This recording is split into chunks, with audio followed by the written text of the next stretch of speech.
This is the Roots and All podcast, and I'm your host, Sarah Wilson.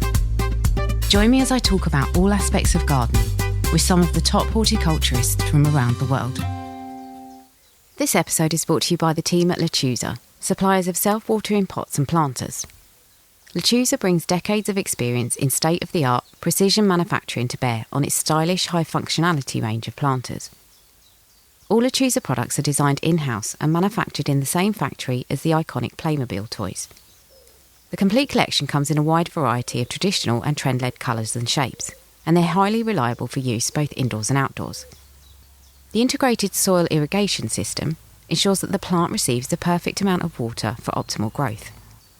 Thanks to a reservoir that always holds enough water and is controlled by a water level indicator, dried out or overwatered root bowels are a thing of the past.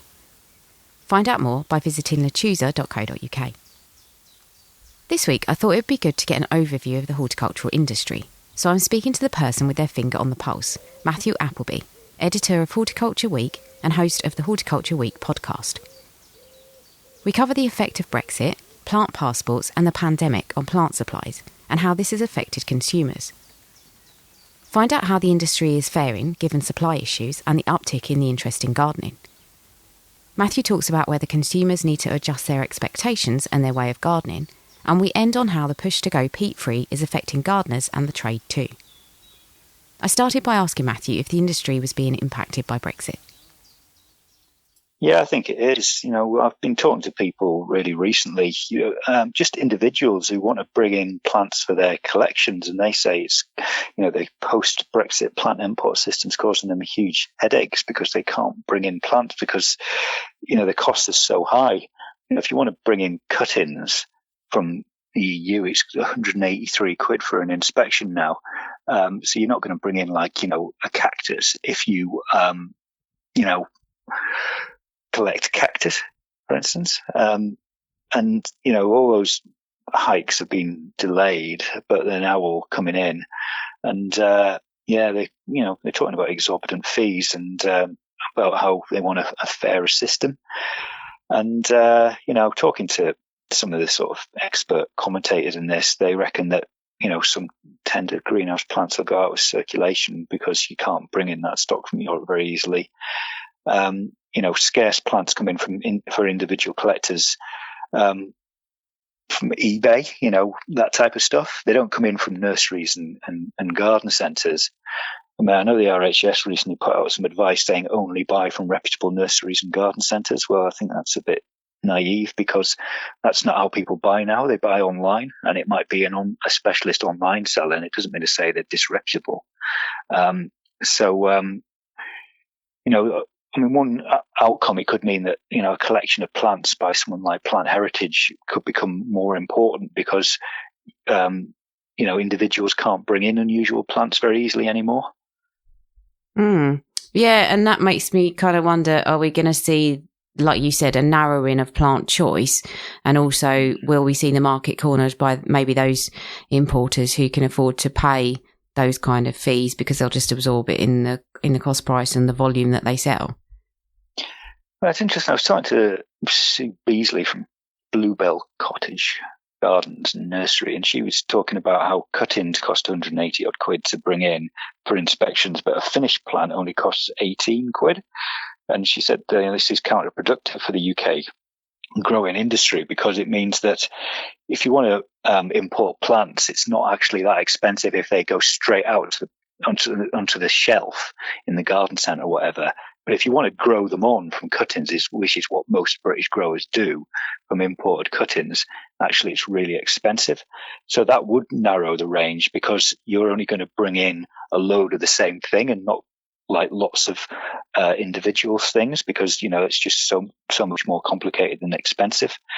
So, effect of this is to reduce the incentives to grow our own in the UK using plugs and starters stock from the EU. And increases the incentive to buying finished stock, which, some of these people are saying is illogical. And it's kind of not what Brexit was designed to do. Also, obviously there was Brexit, but we've also had the pandemic. Has that had any effect on plant supplies and material supplies? Well, the big effect of the pandemic is a massive increase in demand. I was in B&Q this week and they hardly had any veg plants. So if you wanted to buy a courgette plant from B&Q, you couldn't.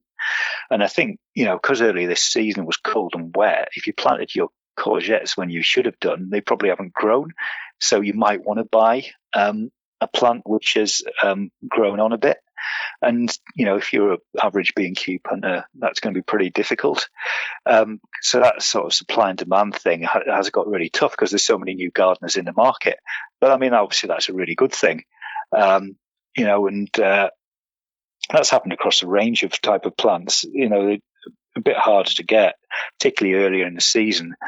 I think things have eased a bit now, but it does mean that what basically has happened over the last year is British production hasn't really gone up much, and it couldn't go up much because of lockdowns last year and because of higher sales last year. So people have actually imported a bit more to fill that gap. Prices have probably gone up a bit because of what I was talking about earlier on, like all this sort of extra sort of Brexit-related admin. But that leaves a big gap for British growers in the market. They can fill that gap. And I'm talking to a few growers who are looking to expand production and are already doing it because, that demand is now there. But how long it stays, people aren't that sure. What you think maybe when we come out of lockdown fully, people will maybe not be so interested in their gardens or not have the time? One thing is, I was talking to someone about houseplants the other day, and they were saying, when people go back to work in the office, which is kind of happening soon, we're meant to be going back in September 3 days a week, for instance. Why would you buy more houseplants from your home when you're at home less? But then again, you might have caught the bug and they just be really into buying houseplants and buy them all the time, or you might have even signed up to a subscription service, so you're getting them monthly or whatever. But the chances are you've got less time to spend at home and less time to garden. But it is going into the winter, so possibly not as important. And you might have started a load of projects in your garden, and you're really into it now, so, or taking on an allotment even. So there's definitely going to be more gardeners around for next year. I noticed when we were in the first lockdown, there was a certain company, I won't mention their name, who were selling, I think it was tomato plants at some extortionate price, and they were obviously basically profiteering on the situation. I think that may have been a thing at the start of lockdowns. Have you noticed any of that going on, or do you think that's kind of stopping now? I think prices, during the first lockdown, you could sell anything.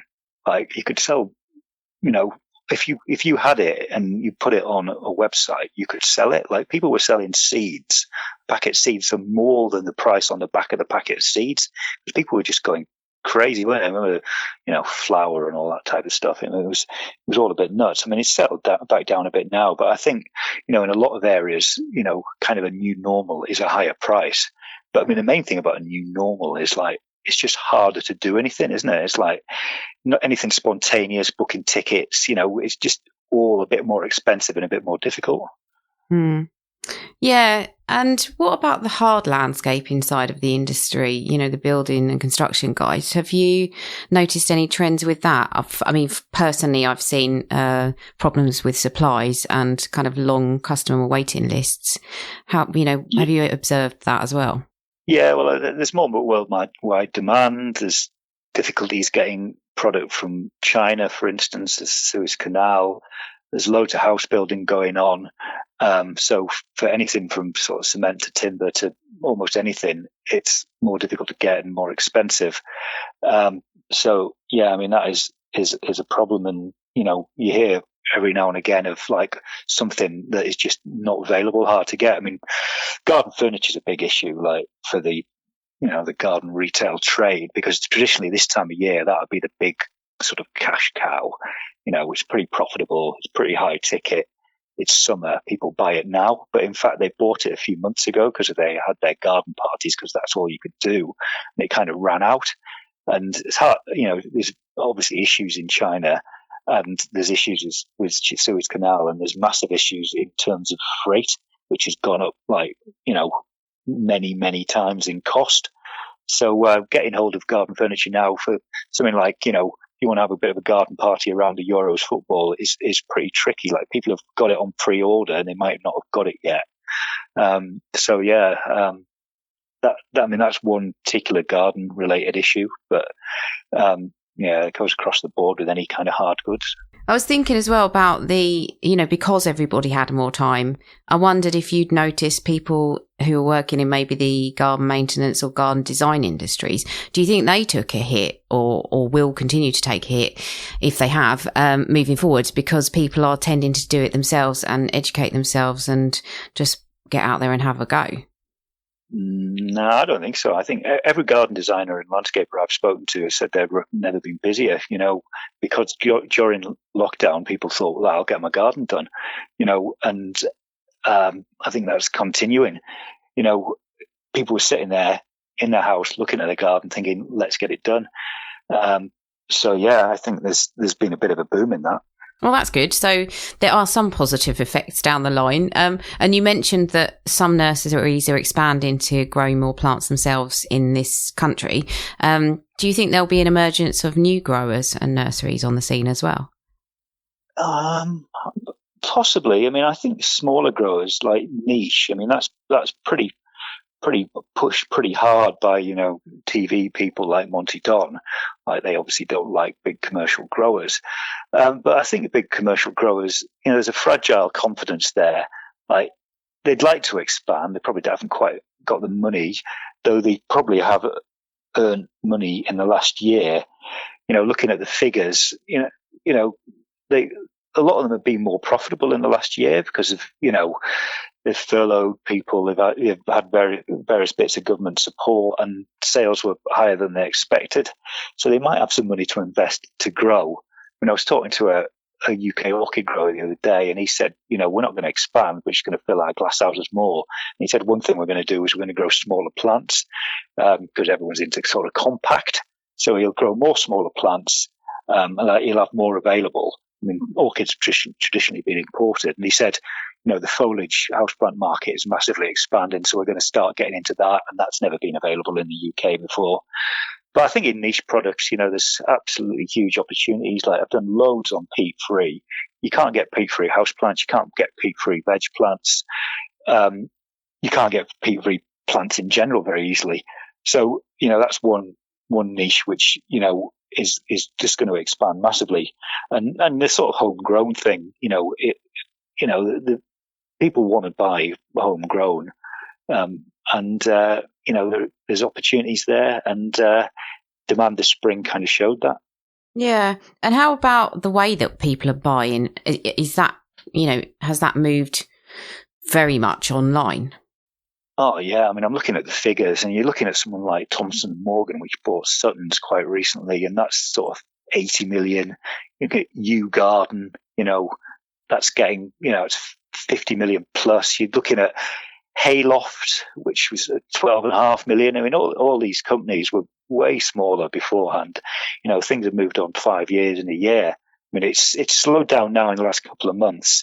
Looking at this figures I'm getting from Capgemini, which sort of analyzes the market, but that's against last year when it was already up massively. I mean, I mean, if you were an online garden seller last year, basically if you didn't make loads and loads of money, you were doing something very wrong, because they all did, and they've all expanded massively, and there's a lot of kind of big business circling around them now, thinking, we will buy these online companies, or they haven't already done so. Yeah, I mean, online gardening, buying online gardening now is kind of a norm, whereas in the past it kind of wasn't. And have you heard anything about kind of delivery issues? I have seen some things anecdotally online where people have had plants turn up, but then maybe not great. Have we kind of nailed that yet? I think people have invested quite a bit in their back office IT systems, delivery systems. I mean, last year there were massive issues. Like, I was even on the radio about it, and I was talking to some of the suppliers like Garden Express, who had sort of big problems because they were just kind of expanding like a rate which there's no way they could have predicted. They were just getting absolutely bombarded with orders. But, I think they're a bit more prepared this year, and I've heard a lot less. Though people do contact me quite regularly complaining about companies saying, can you sort it out? And I'm like, probably not, but I'll give it a go. Yeah, you're like the horticultural version of, is it you and yours? Watchdog. Yeah, watchdog. Yeah. People sometimes, particularly last year, at the wit's end, because the customer service departments of these companies broke down, and they were just sort of reaching out to anybody looking for a bit of advice when they weren't getting their deliveries, or they were getting deliveries of stuff which wasn't that great. But I've heard a lot less of that this year. Yeah, well, that's good. I know there were some issues, but that is really crucial, isn't it? If we're going to go online selling plants, we need to be able to get them to the end location safely. But you did mention peat-free, which I know has caused a bit of a stir in various places. How is that going in the industry as a whole? And, is it causing problems, and do you think we can sort them? No, I'm glad you asked me that, Sarah, because that's my favourite subject. And I've been banging on and on about it for years and years. Not particularly saying, let's all go peat-free, peat is terrible. I'm just really interested in the issue as a political issue. And, I see a lot of the campaigners who are kind of like, just sort of go nuts about it. But to me, the campaigning has not been too subtle, but things have reached a tipping point now, and the government has got a consultation coming out this summer where basically it's going to ban it by 2024, which I was lucky enough to report first last month. And this is going to be led by DIYs and supermarkets, not garden centres or anybody else. And what's happening now is this in April, the Co-op said it was going peat-free. Waitrose, I can announce, is going peat-free, which, well, they're going to announce it, but but in terms of bagged growing media, I'm talking, B&Q is going to do it from 2023, and this is all because the government says it's going by 2024. And then everyone will follow suit. So it's led by supermarkets and big DIYs, and then the garden centres and everyone else will follow suit. But then the next step is the growers have to go there. And, that won't happen until towards the end of the decade. And that will be a bit more of an issue because of getting the raw materials and all that. But yeah, I mean, that is an issue I've been reporting on for nearly 20 years. And I reckon I've reported more on peat-free than anybody else ever. Been really, really boring about it. I've been sort of criticised by both sides about it, which means I must be doing a good job. Definitely. I mean, what has brought it to such a head? Because it seemed as if the government did not want to get off the fence on it at all. What's caused the decision? Well, it's carbon, isn't it? And climate change and carbon targets. And that's basically it. Like it's, they've realised that, digging up peat is not, is bad news, got some figures on it. And in the past, people have talked about habitat and nature and wildlife and, but it's the carbon issue. I think it's really well recognized now and everybody understands it, and in every article I see, there's a big long explainer on it. But I reckon people understand that carbon issue and they understand that, digging up the bogs is not good. And even people who dig up the bogs understand that's not good. I mean, I'm hoping that by the time it comes around to being phased out for growers, they're going to have a contingency plan in place. But can you foresee any problems? Because I know, for example, this year, getting hold of peat-free compost in any kind of volume was very, very difficult.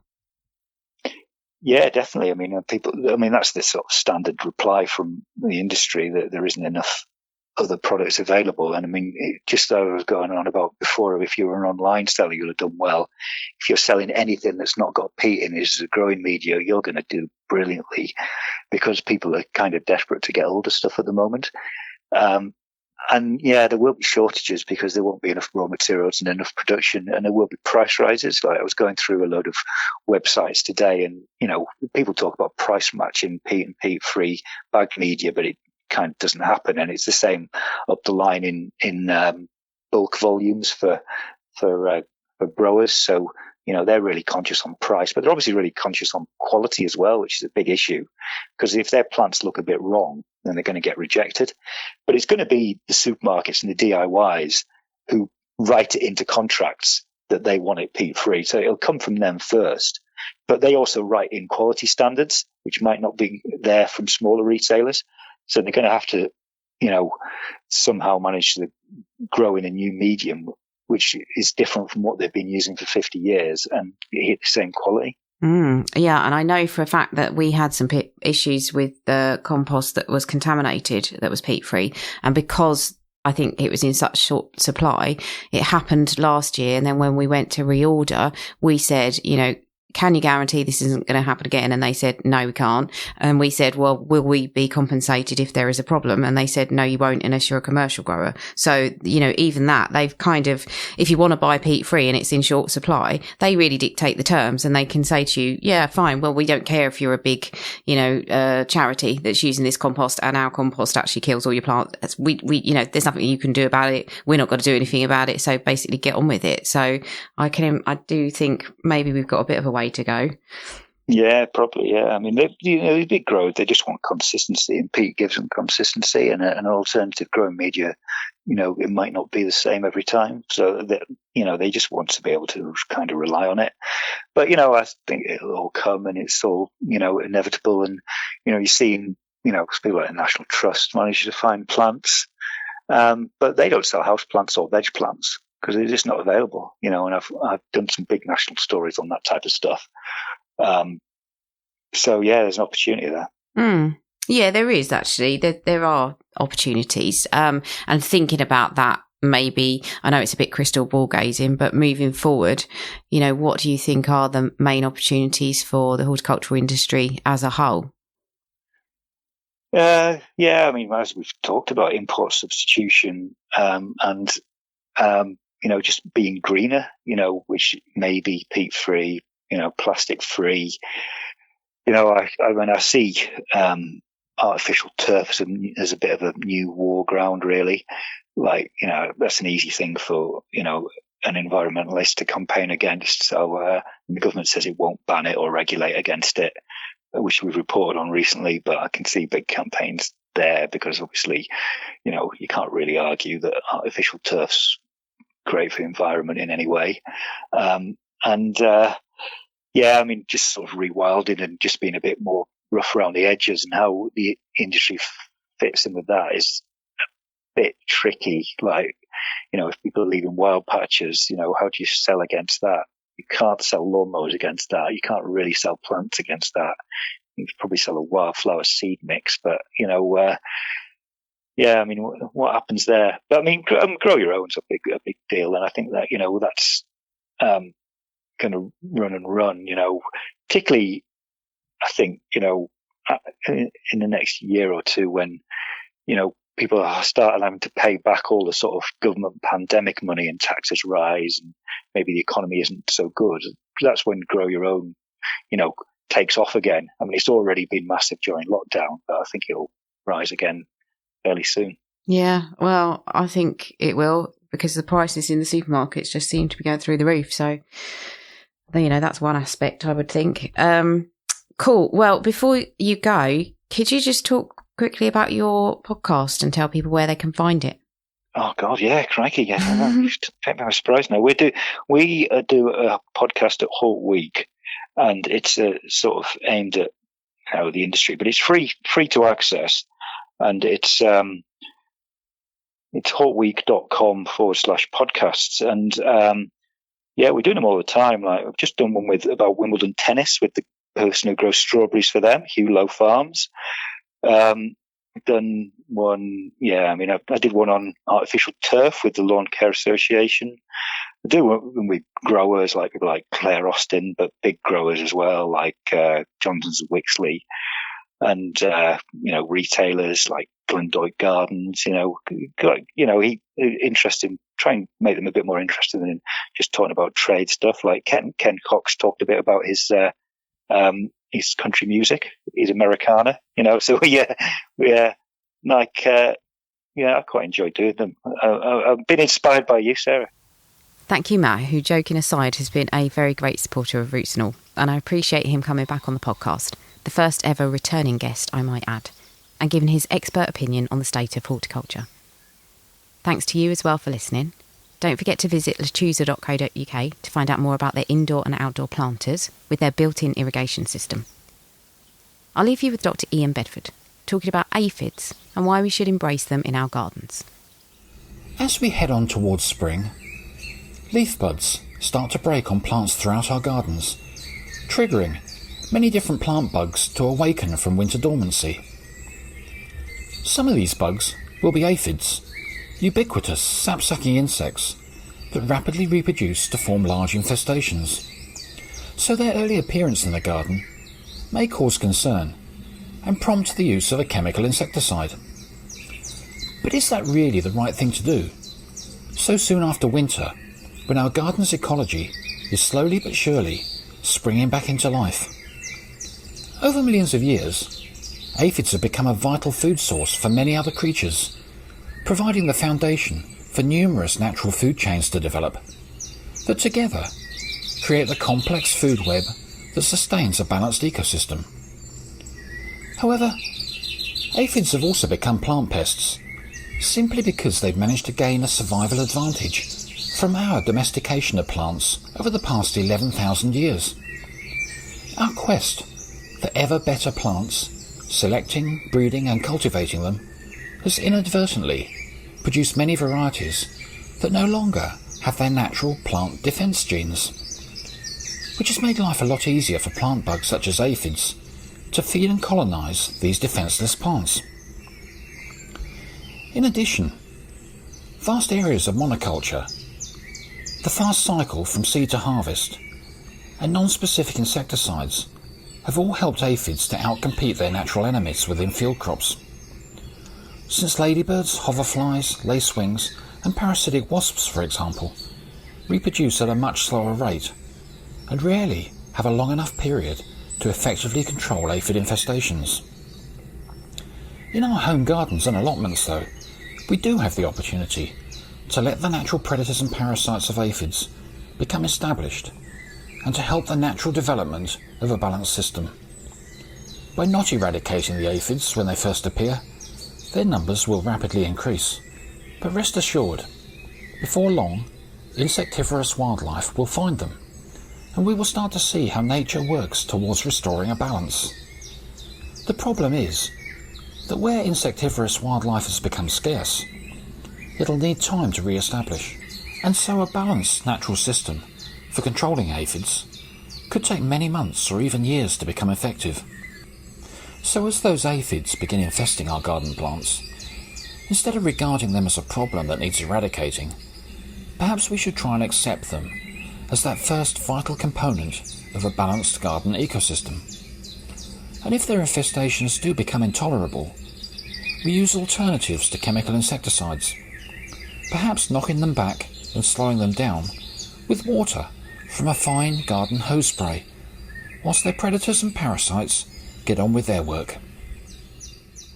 You can download or listen to the podcast direct from the website rootsandall.co.uk. Please also check out my Patreon, where you can make a one-off donation or take out a monthly subscription to help support the podcast. Because if you enjoy the show, please help it continue. I also have a GoFundMe where you can make a one-off donation. Even a one-off donation of £1 helps, and I'll be really grateful for your support. So please go to Patreon or GoFundMe and search for Roots and All Podcast.